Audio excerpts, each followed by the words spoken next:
Hello guys, welcome to my YouTube channel. आज की इस वीडियो में हम बात करने वाले हैं फंक्शन टॉपिक पर बेस्ड कुछ इंपॉर्टेंट क्वेश्चंस के बारे में। इससे पहले की जो हमारी वीडियोस थी, उन वीडियोस में हमने आपको set theory, Cartesian product of sets, relation and function के बारे में थ्योरेटिकल प्लस जहाँ जहाँ पर पॉसिबल था न्यूमेरिकल वीडियो हमने आपको दे दी है। तो आज की इस वीडियो में हम बात करेंगे फंक्शन पर बेस्ड न्यूमेरिकल्स के बारे में। ठीक है, तो आइए चलिए वीडियो स्टार्ट करते हैं।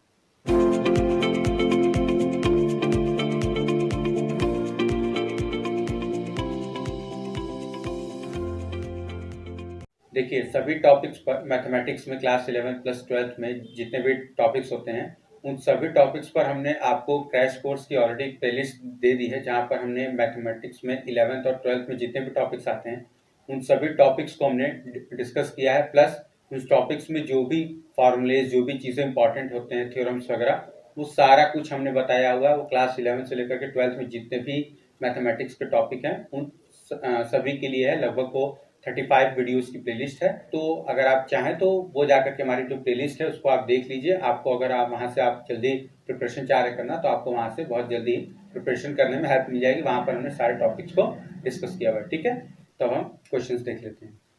तो देखिए, ये हमारे पास क्वेश्चन दिया हुआ है जहाँ पर हमें बोल रहा है कि हमारे पास सेट ए है -2 -1 0 1 2 3, और हमारा जो फंक्शन है वो डिफाइन है सेट ए से लेकर के जेड में। जेड का मतलब यहाँ पर इंटीजर्स है। ठीक है, तो हमें कह रहा है कि हमारा फंक्शन जो है एफ एक्स है वो दिया हुआ है x² - 2x - 3। कह रहा है देन फाइंड। फर्स्ट पार्ट है range of f, b part है प्री इमेजेस ऑफ 6 - 3 एंड 5। ठीक है, तो हम फर्स्ट पार्ट को देख लेते हैं।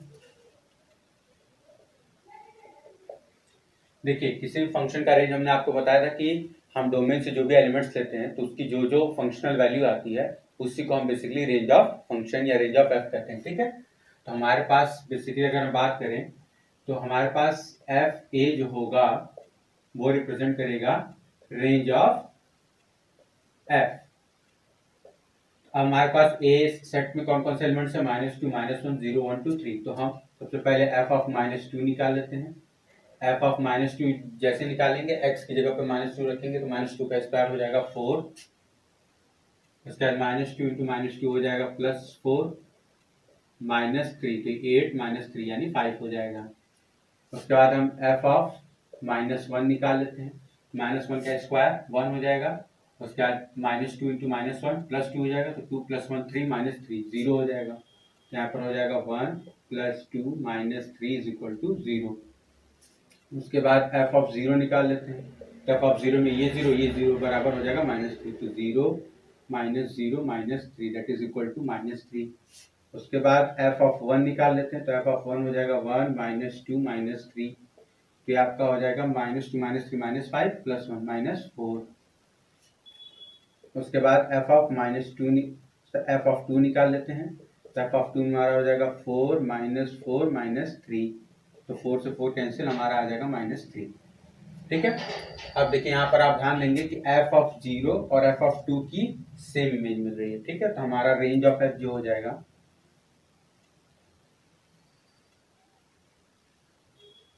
वो हो जाएगा -4 -3 0 5। ठीक है, ये हमारा बेसिकली रेंज ऑफ एफ हो जाएगा। अब हमें बात कर रहा है preimages of b part है हमारा, क्या है? Preimages of 6 - 3 and 5।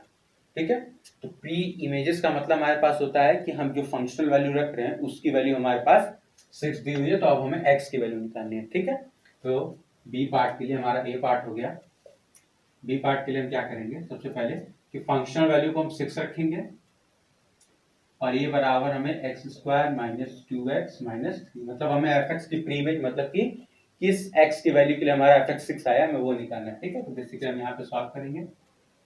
अब देखिए, यहाँ पर आपको सीधा सीधा से दिख रहा होगा कि हम इसकी प्री इमेज निकाल रहे हैं 6 की, जो कि आपका 6 जो है वो यहाँ पर कहीं भी लाई नहीं कर रहा है। ठीक है, लेकिन उसके बाद हम इसको सॉल्व करते हैं और देखते हैं कि हमारे पास वैल्यू कितनी आती है। x² - 2x - 9 = 0।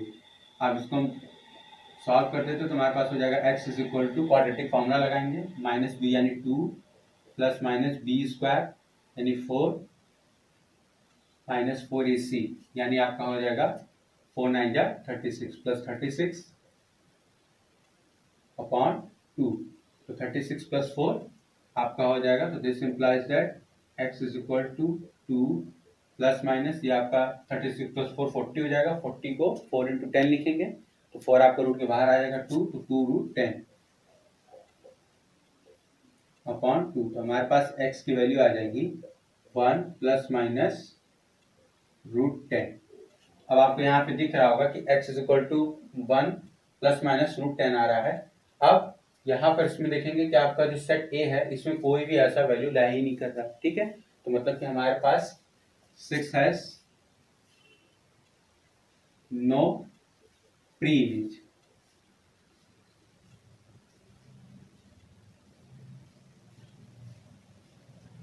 ठीक है। अब उसके बाद हम -3 की निकाल लेते हैं। तो -3 is equal to x square minus 2x minus 3, ठीक है। तो अब देखिए हमारे पास यहाँ से -3 की प्री इमेज जो थी वो 0 भी थी और 2 भी थी, ठीक है। मतलब कि f2 की वैल्यू भी -3 थी, f0 की वैल्यू भी -3 है। तो अब यहाँ पर हमारे पास ऐसा ही होना चाहिए कि इस -3 की x की 2 वैल्यू आनी चाहिए। तो -3 से -3 आपका क्या हो जाएगा, कैंसिल हो जाएगा। हमारे पास हो जाएगा x square minus 2x is equal to 0। इसका मतलब हो जाएगा x minus 2 is equal to 0। इसका मतलब this implies that x is equal to 0,2। हमारे पास x की 2 वैल्यू आ जाएगी, ठीक है। तो मतलब कि 3 की हमारे पास जो प्री इमेज आएगी 3 has 0 and 2 it's pre image,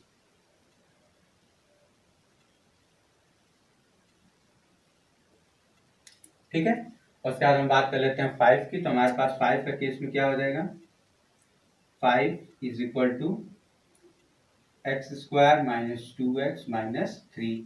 तो उस तरफ जाएगा तो 8 हो जाएगा हमारे पास। ये हो जाएगा x square minus 2x minus 8 is equal to 0।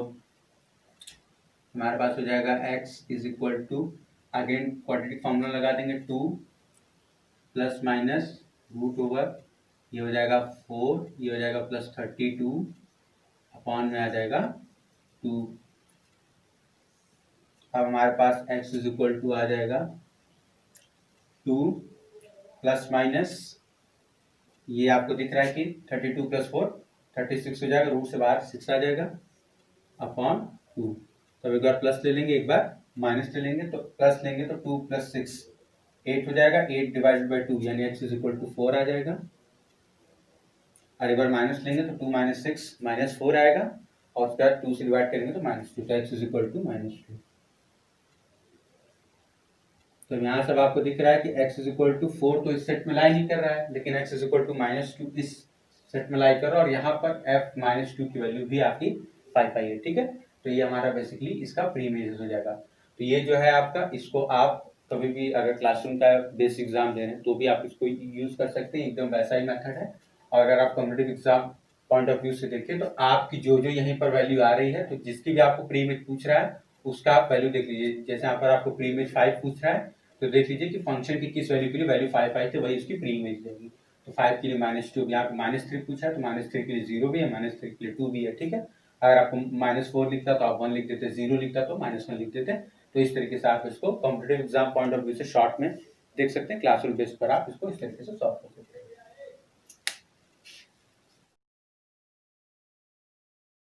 अब देखिए हमसे क्वेश्चन क्या आ रहा है कि हमारे पास मान लीजिए कि कोई दो ऑर्डर पेयर्स ए बी हैं जो कि बिलोंग कर रहे हैं 1 2 3 4 एक सेट में, ठीक है।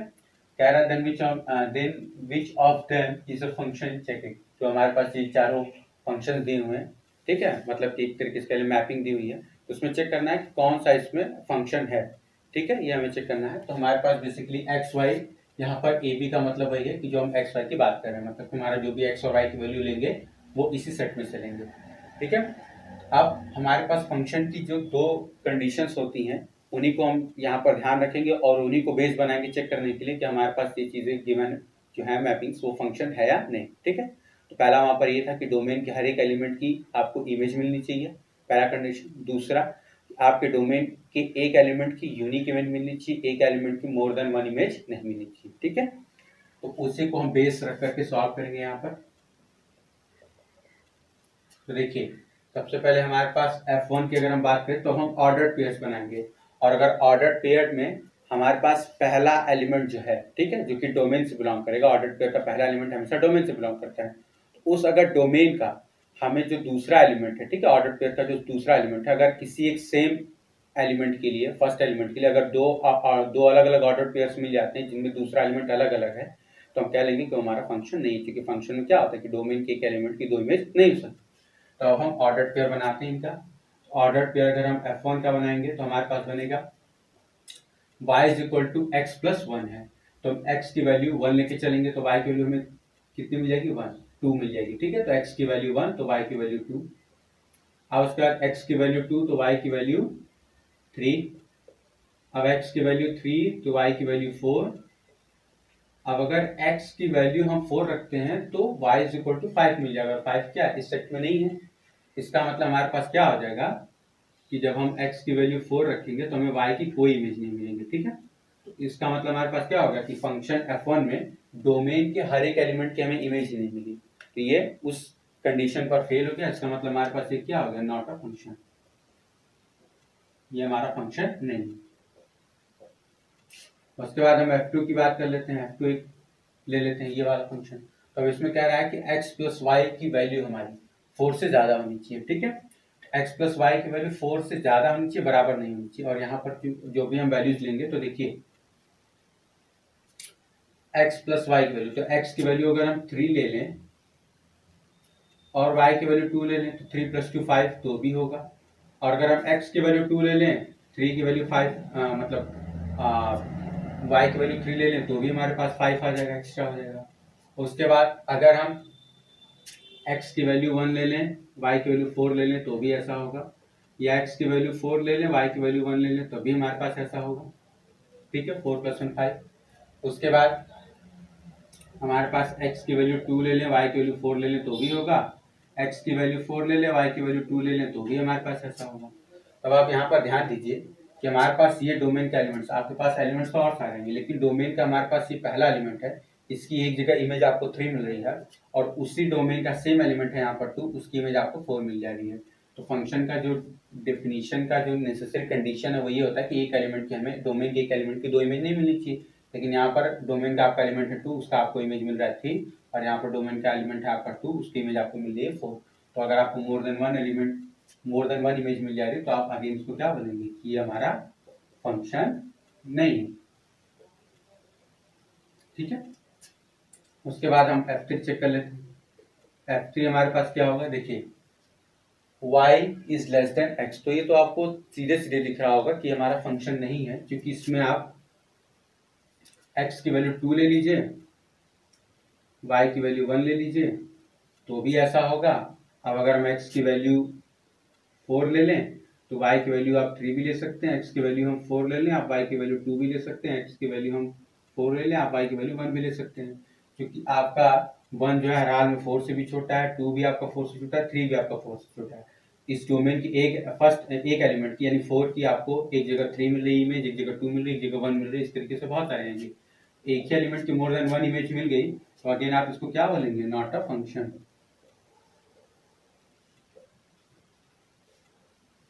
अब उसके बाद हम बात कर लेते हैं फोर्थ पार्ट की। तो देखिए फोर्थ पार्ट कह रहा है कि हमारे पास x plus y is equal to 5, ठीक है। अब हम इसका पेयर बना लेते हैं, तो हमारे पास 1 4 हो जाएगा, उसका सम 5 होगा, उसके बाद हमारे पास 4 1 हो जाएगा, उसके बाद 2 3 हो जाएगा, 3 2 हो जाएगा, ठीक है, इस तरीके से हमारे पास हो जाएंगे। अब उसके अलावा कोई भी ऐसे नंबर्स नहीं होंगे इस सेट में जिनका सम हमारे पास 5 आ रहा हो, ठीक है। तो आप ध्यान दीजिए कि हमारे पास डोमेन का पहला एलिमेंट 1 है, फिर 2 है, फिर 3 है, फिर 4 है, तो जो हमारा डोमेन सेट है उसके सारे एलिमेंट्स तो पहली बार इमेज मिल रही है, ठीक है, डोमेन के सारे एलिमेंट्स की इमेज मिल रही है, पहली कंडीशन सेटिस्फाइड हो गई। दूसरा हमें कहता है कि हमें यूनिक इमेज मिलनी चाहिए, तो 1 की 4 मिली, 2 की 3 मिली, 3 की 2 मिली, 4 की 1 मिली। तो अब आपका जब यहाँ पर कोई भी एलिमेंट रिपीट नहीं हुआ डोमेन का, तो इसका मतलब है कि उसकी इमेज भी आपको यूनिक मिली। अब यहाँ पर देखिए, यहाँ पर 1 का 4 है, 2 का 3 है, 3 का 2 है, 4 का 1 है, मतलब कि हर एक एलिमेंट की आपको डोमेन की यूनिक इमेज मिली, तो इसका मतलब हमारे पास क्या होगा, ये हमारा एक फंक्शन होगा, इट इज अ फंक्शन।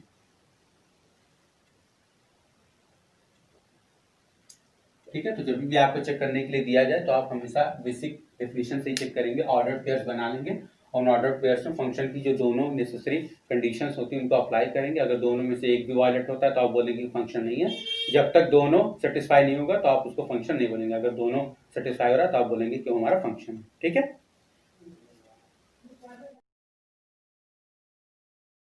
देखिए हमारे पास क्वेश्चन दिया हुआ है, कह रहा find the domain for which f(x) is equal to 2x square minus 1 and gx is equal to 1 minus 3x are equal। ठीक है, हमें ऐसा डोमेन निकालना है जिसके लिए हमारे पास f(x) और gx फंक्शन जो है वो आपस में बराबर हो।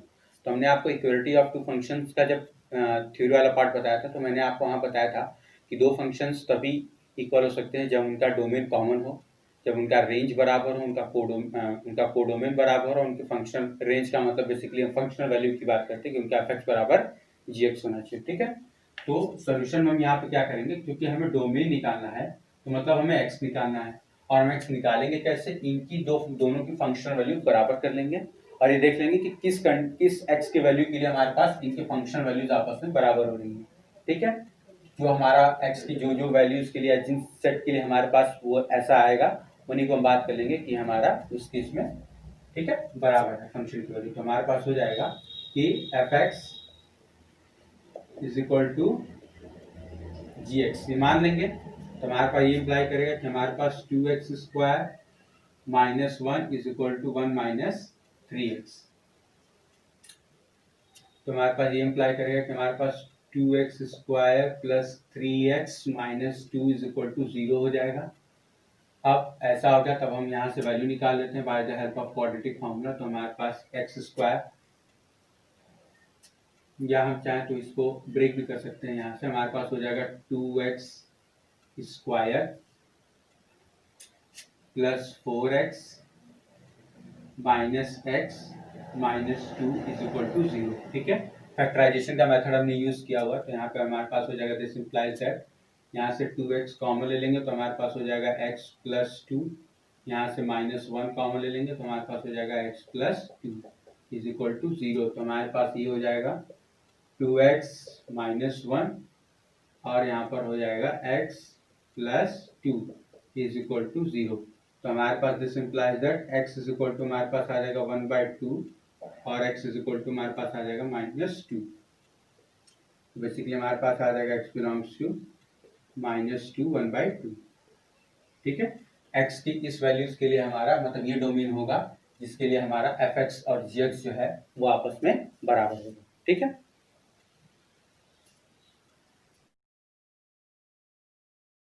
देखिए हमारे पास अगला क्वेश्चन है, कह रहा है कि हमें a की वैल्यू फाइंड करनी है फॉर विच जो हमारा फंक्शन है वो रियल से रियल नंबर्स में डिफाइन है। ठीक है, मतलब कि हमारा डोमेन और कोडोमेन दोनों जो है वो रियल नंबर्स का सेट है।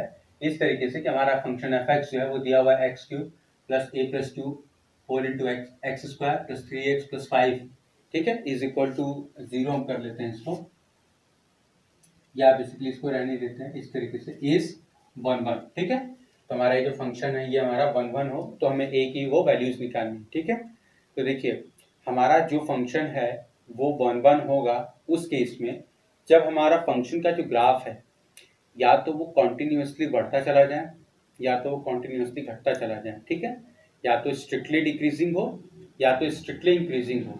अगर वो स्ट्रिक्टली ना होकर के केवल इंक्रीजिंग डिक्रीजिंग हो सकता है तो हो सकता है कि किसी कई सारे वैल्यूज पर x के लिए हमारा फंक्शन कांस्टेंट आ जाए। ठीक है, तो इसलिए हम क्या बोलते हैं कि हमारा वो फंक्शन जो होता है वो हमेशा स्ट्रिक्टली इंक्रीजिंग या स्ट्रिक्टली डिक्रीजिंग होना चाहिए, तभी हमारे पास ऐसा होगा कि फंक्शन 1 1 होगा। क्योंकि 1 1 के लिए हमारे पास कंडीशन यही है कि हमारा एक डोमेन के एक एलिमेंट के लिए हमें एक यूनिक इमेज कोडोमेन में मिलनी चाहिए। ठीक है, तो हमारा फंक्शन आइदर स्ट्रिक्टली इंक्रीजिंग होगा या तो स्ट्रिक्टली डिक्रीजिंग होगा।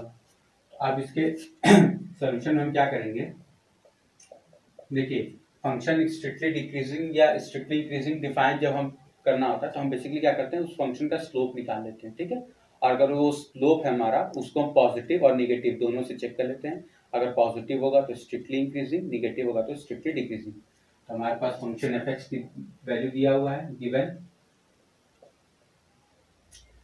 f(x) is equal to x³ plus a plus 2 of x square plus 3ax plus 5। ठीक है, तो हम यहाँ से f' x निकाल लेते हैं, डिफ्रेंशिएट कर देते हैं। तो डिफ्रेंशिएट करेंगे तो 3x² plus 2a plus 2x plus 3a। ठीक है, तो अब यहाँ लिखेंगे फॉर fx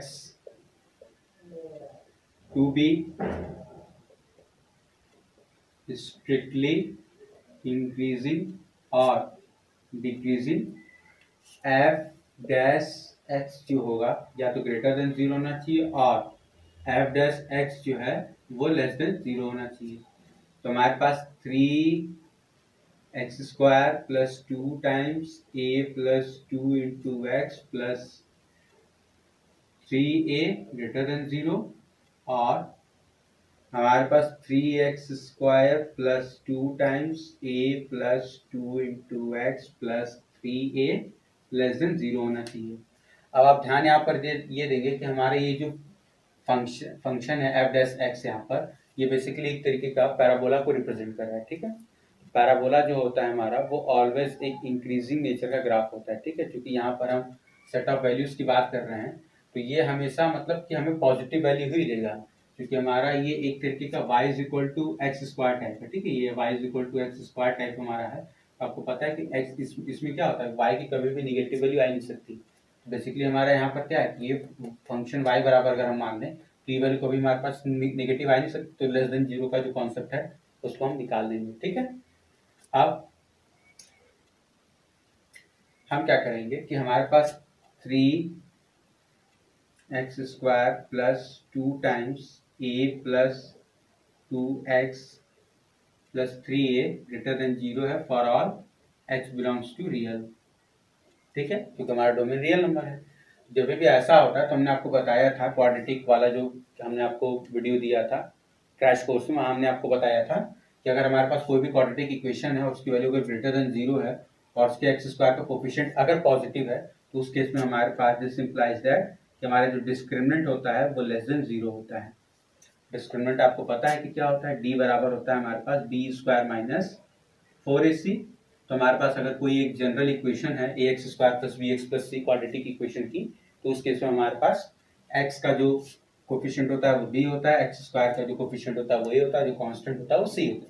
तो यहाँ पर हम उसी वैल्यूज को कंपेयर करके रख देते हैं। तो हमारे पास b की जगह पर यहाँ पर क्या है 2 टाइम्स a प्लस 2 यानी 4 टाइम्स a प्लस 2 का स्क्वायर माइनस 4 इंटू a की जगह पर 3 है हमारे पास, इंटू c की जगह पर हमारे पास अगेन 3a है।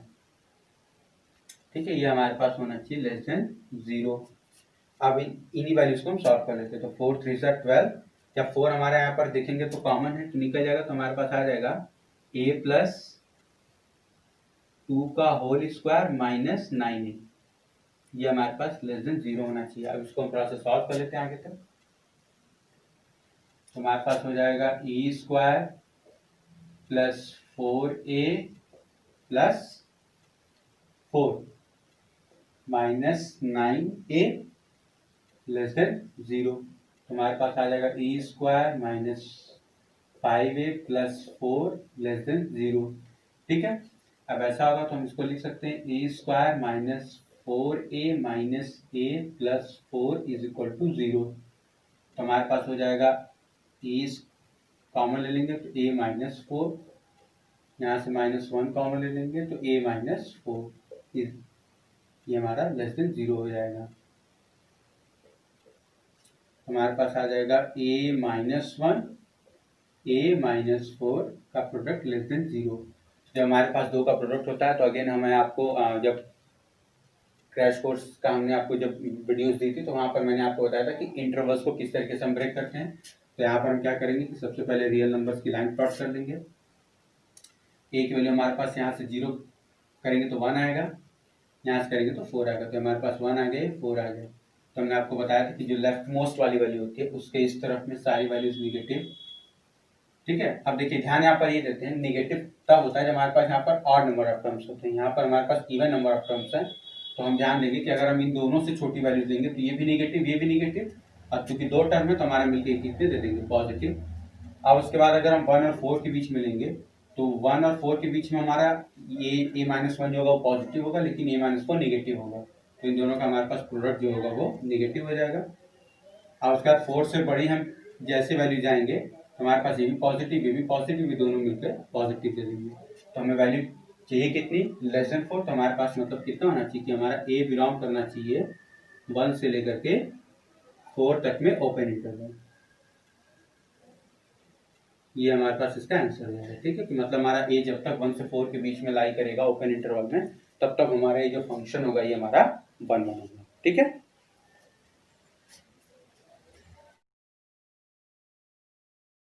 तो देखिए अब हमारे पास एक क्वेश्चन कह रहा है कि हमारे पास फंक्शन एफ और जी है जो कि रियल नंबर से रियल नंबर में उनकी मैपिंग डिफाइन है, और हमारे पास एफ एक्स की वैल्यू दिया हुआ है x² + 1, जी एक्स की वैल्यू दिया हुआ है 2x - 3। तो हमें निकालना है f of g of f of f और जी ऑफ जी। सबसे पहले हम इससे पहले कि f of g of f ये सारी चीज़ें निकालें, पहले हम ये देख लेते हैं कि हमारे पास जो हमने आपको कंपोजिशन ऑफ फंक्शन में बताया था कि जी ऑफ एफ तो हम बोल सकते हैं कि डिफाइन है, लेकिन एफ ऑफ जी हमें चेक करना होता है कि वो हमारा एग्जिस्ट कर रहा है कि नहीं कर रहा है। ठीक है, तो यहाँ पर आप ध्यान देंगे कि हमारा जो एफ ऑफ जी फंक्शन के लिए दोनों के लिए हमारा जो सेट है वो आर से आर में, मतलब कि रियल से रियल मैपिंग है। तो हम कह सकते हैं कि हमारा रेंज ऑफ एफ जो होगा वो जी का डोमेन का सबसेट होगा, और जो हमारा जी का आपका रेंज होगा वो हमारा डोमेन एफ का सबसेट होगा, क्योंकि दोनों रियल से रियल में डिफाइन है। ठीक है, तो हमें ये चीज़ चेक ही नहीं करनी है, ऑलरेडी फिक्स हो गया कि हमारे पास ये चीज़ एग्जिस्ट कर रही है। अब हम बात कर लेते हैं जो भी हमें कंपोजिशन निकालना है।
तो देखिए एफ ऑफ जी एक्स जब हमें निकालना था तो हमने क्या किया, सबसे पहले एफ ऑफ ब्रैकेट में जी एक्स रखा है। ठीक है, उसके बाद हमारे पास जी एक्स की जो वैल्यू दी हुई थी 2x - 3, हमने उसको वहां पे रखा। अब उसके बाद अगर हमारे पास x था तो यहाँ पर x² था, अब अगर हमारे पास 2x - 3 है तो यहाँ पर 2x - 3 का होल स्क्वायर प्लस 1। ठीक है, इसको हमने रख के सिंपली सॉल्व किया। उसी तरीके से हमारे पास जी ऑफ एक्स जब हमें निकालना है एफ एक्स, तो हमने क्या किया, जी ऑफ एफ एक्स किया। एफ एक्स की वैल्यू हमें दी हुई है x² + 1, तो हमने रख दिया। तो अगर हमारे पास जी एक्स था तो 2x - 3 था। अब जी एक्स की जगह पे x² + 1 है तो 2 इंटू एक्स की जगह पे x² + 1 - 3 कर दिया। इसको हमने सॉल्व कर दिया। उस तरीके से हमने एफ ऑफ एफ एक्स और जी ऑफ जी एक्स के भी केस में किया है, इस तरीके से हमने रख करके सॉल्व किया है। तो आप इससे पहले की वैल्यू निकालें, आप सबसे पहले ये चेक करेंगे कि हमारे पास रेंज ऑफ एफ जो है वो जी के डोमेन का सबसेट है या नहीं, और रेंज ऑफ जी जो है वो डोमेन ऑफ एफ का सबसेट है या नहीं। अगर ऐसा नहीं होगा तो हम एफ ऑफ जी एक्स नहीं निकाल सकते, हमने आपको ऑलरेडी बताया हुआ है। ठीक है।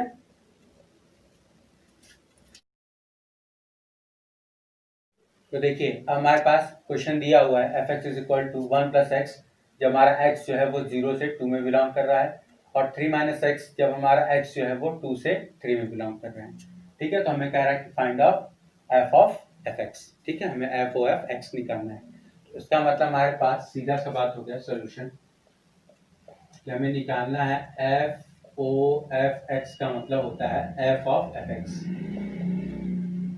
ठीक है, अक्सर क्या होता है कि आप लोग को इसमें जब भी इस तरह का फंक्शन दिया रहता है इंटरवल में ब्रेक करके, तो आपको क्वेश्चंस को सॉल्व करने में थोड़ी सी प्रॉब्लम आती है। तो जो भी हम आपको प्रोसेस इस वीडियो में बताएंगे उसको आप ध्यान से देखिएगा, समझिएगा।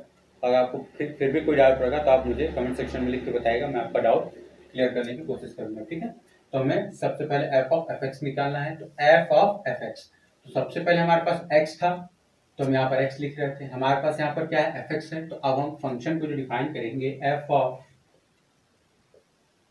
F x is equal to, अब देखिए यहाँ पर हमारे पास जब एफ एक्स था तो एफ एक्स बराबर हम ये वैल्यूज लिख रहे थे। अब हमें एफ ऑफ एफ एक्स निकालना है।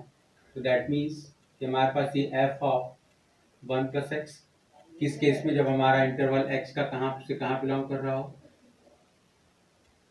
इस रेंज में, और एफ ऑफ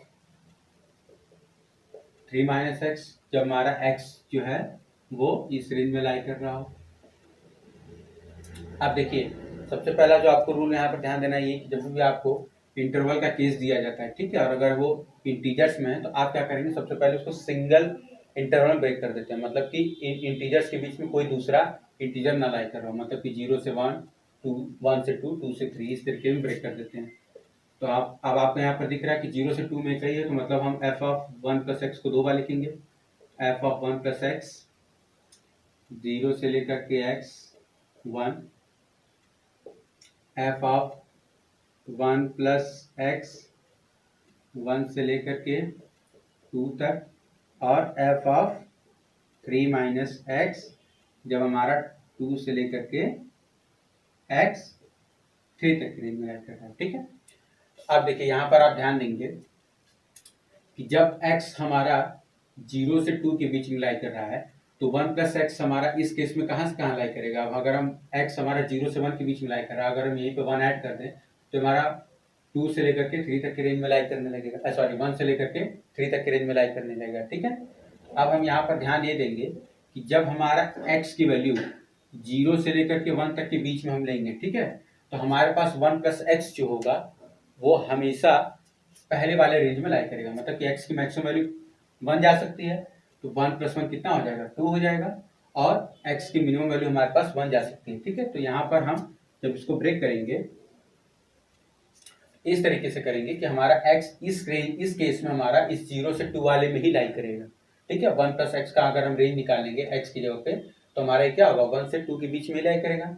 अगर हम यहीं पर दोनों तरफ 1 ऐड कर दें, ये 1 और ये 2, तो 1 प्लस एक्स क्या हो रहा है हमारा 1 से 2 के बीच में लाई कर रहा है, जो कि यही रेंज है। तो हमारे पास जो उसका फंक्शन हो जाएगा 1 प्लस एक्स के रेंज में लाई करेंगे, क्योंकि एक्स था हमारे पास तो ये एक्स था। हमारे पास 1 प्लस एक्स है तो 1 प्लस एक्स हो जाएगा। कब, जब हमारा x जो है वो इस रेंज में लाई कर रहा है। अब उसके बाद हम दूसरे केस की बात करते हैं। अब जब भी हम x की वैल्यू 1 से बड़ी लेंगे और 2 से छोटी लेंगे, तो 1 से बड़ी जब हम लेंगे x की वैल्यू तो 1 प्लस एक्स जो होगा वो ऑटोमेटिक हमारा 2 से बड़ा हो जाएगा।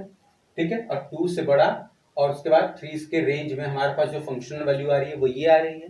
और तो हम यहाँ पर अब क्या करेंगे कि हमारे पास x था तो हमने x लिखा हुआ था, यहाँ पर 1 प्लस एक्स है तो 3 माइनस 1 प्लस एक्स। ठीक है, जब हमारा x जो है वो 1 से बड़ा है और 2 से छोटा है। अब उसके बाद लास्ट के केस में हम जाते हैं। तो देखिए 3 माइनस एक्स की अब हम बात करें, एफ ऑफ 3 माइनस एक्स, तो देखिए यहाँ पर हमारा x है, अगर हम x माइनस करें तो हमारे पास कितना हो जाएगा, माइनस एक्स हमारा हो जाएगा, ऐसा हो जाएगा। हमने क्या किया, दोनों तरफ माइनस से मल्टीप्लाई कर दिया। अब दोनों तरफ में 3 ऐड करेंगे तो ये हमारा 0 हो जाएगा और ये हमारा 1 हो जाएगा। एफ 3 माइनस एक्स कहाँ से कहाँ लाई कर रहा है, 0 से 1 के बीच में। ठीक है, तो 0 से 1 के बीच में हमारा क्या फंक्शन है, ये है। तो हम यहाँ पर क्या करेंगे, 1 प्लस 3 माइनस एक्स। कब, जो हमारा x जो है वो 2 से बड़ा और 3 से छोटे के रेंज में लाई कर रहा है। तो अब यहाँ से अब इन लोग को हम सॉल्व कर लेंगे तो हमारे पास जो वैल्यू आ जाएगी एफ ऑफ एफ एक्स, उसकी वैल्यू हमारे पास आ जाएगी 1 + 1 2, 2 + x, जब हमारा x जो है वो 0 से 1 के बीच में लाई करेगा, उसके बाद 3 - 1 2 हो जाएगा -x, तो 2 - x, जब हमारा x जो है वो 1 से लेकर के 2 के बीच में लाई करेगा, और 1 + 3 यानी 4 - x, जब हमारा x जो है वो 2 से बड़ा रहेगा लेकिन 3 से छोटा है बराबर रहेगा। एफ ऑफ एफ एक्स जो होगा हमारा इस केस में ये इस तरीके से डिफाइन हो जाएगा। ठीक है, इससे आपको बस ध्यान ये देना होता है कि आप जो इंटरवल ब्रेक करते हो और उसके बाद ये जो फंक्शनल वैल्यू ये जो हमने चूज किया यहाँ के बाद, इसमें आपको ध्यान देना होता है कि हमारा x कहाँ से कहाँ लाई कर रहा है, उस रेंज में हमारा ये जो नया वैल्यू है एफ ऑफ 1 + x वो कहाँ से कहाँ लाई करेगा। ठीक है, तो 0 से 1 के केस में इसी रेंज में लाई करेगा, इसलिए हमने चेंज नहीं किया इसको। 1 से 2 के रेंज में ये 2 के पास चला जाएगा, क्योंकि मिनिमम वैल्यू आपकी जो यहाँ पर है वो 1 है, तो 1 + 1.1 भी अगर आप लेंगे तो 2 से बड़ा ही हो जाएगा, तो 2 से 3 वाले रेंज में आ जाएगा, इसलिए हमने इसको 3 - इस वाले में भेज दिया है। और अगर हम लास्ट वाले के केस से बात करें तो 3 - x है, तो हमने अभी आपको लिख के दिखाया कि अगर x यहाँ लाई कर रहा है तो 3 - x हमारा क्या होगा, वो 1 से लेकर 0 से लेकर के 1 तक के रेंज में लाई करेगा, इसलिए हमारा हमने इसको अगेन पहले वाले केस में डाल दिया है। तो इस तरीके से हमारा एफ ऑफ एफ एक्स जो होगा वो डिफाइन हो जाएगा। ठीक है,